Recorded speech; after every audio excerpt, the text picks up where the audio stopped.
नमस्ते। तो आज हम बात करेंगे बुकिंग क्लर्क के बारे में, अर्थात जो रेलवे टिकट काउंटर पर टिकट काटते हैं उनका सिलेक्शन कैसे होता है, क्या क्वालिफ़िकेशन होनी चाहिए, क्या वे चश्मा लगाते हैं तो सिलेक्शन हो पाएगा या फिर नहीं हो पाएगा, इन सभी के बारे में आज डिटेल्स जानने की कोशिश करेंगे। सबसे पहले मैं आपको बता दूं, जो टिकट काटते हैं उनको टिकट क्लर्क या फिर आप बुकिंग क्लर्क कह सकते हैं।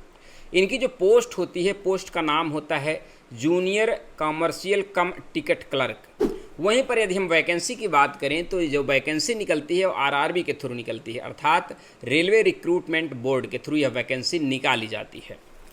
अब मैं आपको बता दूं, यह जो वैकेंसी है वह 12th लेवल पर निकलती है। यदि आप 12वीं पास हैं तो आप इसमें अप्लाई कर पाएंगे। आरआरबी एनटीपीसी के through 12th level under graduate में यह वैकेंसी निकाली जाती है। और इसमें जो सिलेक्शन प्रोसेस है वह इसमें 2 एग्ज़ाम होते हैं। सबसे पहले एक CBT 1 और दूसरा CBT 2।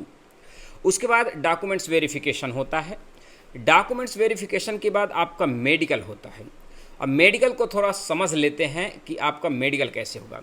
देखिए, जो आपका मेडिकल है वह आई आपकी 6/9 होनी चाहिए, विथ ग्लास या फिर विदाउट ग्लास। यदि आप ग्लास भी अर्थात चश्मा भी लगाते हैं तो चल जाएगा, लेकिन आपकी आंख जो है 6/9 होनी चाहिए, अर्थात इसको आई साइट बोलते हैं। साथ में आपका कलर ब्लाइंड नहीं होना चाहिए। वहीं पर क्वालिफिकेशन की बात करें तो मैं आपको बता दिया, इसमें 12th पास होता है। लेकिन ऐसा नहीं कि आप साइंस से, आर्ट्स से हैं, कॉमर्स से, किसी भी सब्जेक्ट से हैं, किसी भी स्ट्रीम से हैं तो आप इसमें अप्लाई कर पाएंगे। कोई ज़रूरी नहीं कि आप किस स्ट्रीम से हैं।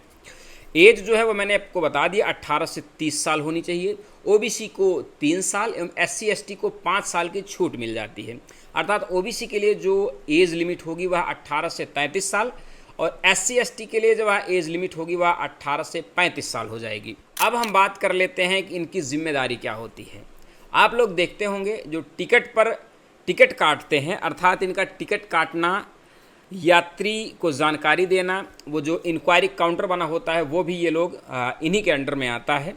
स्टेशन पर काउंटर को संभालना, अर्थात पैसे का लेन देन एवं टिकट को देना, ये सारी जिम्मेदारी इन्हीं के अंतर्गत आती है। यदि यहीं पर हम वैकेंसी की बात करें कि इसकी वैकेंसी कब आएगी, मैं आप लोगों को बता दूं, रेलवे ने एक कैलेंडर जारी किया है जिसमें यह बताया है कि जुलाई से सितंबर के बीच में आरआरबी एनटीपीसी की वैकेंसी निकाल दी जाएगी। जैसे आप लोगों ने देखा होगा कि ALP और टेक्नीशियन की वैकेंसी टाइम से निकाली गई है, तो यह उम्मीद है कि जुलाई से सितंबर के बीच में इसकी वैकेंसी भी आप लोगों को देखने को मिल जाएगी। वहीं पर एक चीज़ और मैं आप लोगों को बताने की कोशिश करूंगा कि इसमें किसी प्रकार के टेक्निकल डिग्री या फिर डिप्लोमा की आवश्यकता नहीं होती है। जैसे किसी ने ITI किया है या फिर नहीं किया है, कोई फ़र्क नहीं पड़ता। आप सिर्फ 12th पास हैं तो आप इसमें अप्लाई कर पाएंगे।